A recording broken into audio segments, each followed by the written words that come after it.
పగిలే రాళ్ళని పునాది చేసి ఎదగాలని, తరిమే వాళ్ళని హితులుగా తలచి ముందుకెళ్ళాలని,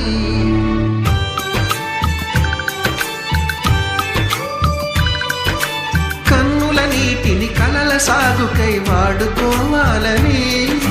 కాచే నిప్పుని ప్రమిదగా మలచి కాంతి పంచాలని, గుండెతో ధైర్యం చెప్పెను,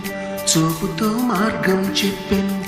అడుగుతో గమ్యం చెప్పెను, నేనున్నానని నేనున్నానని, నీకేం కాదని, నిన్నటి రాతని మార్చేస్తానని.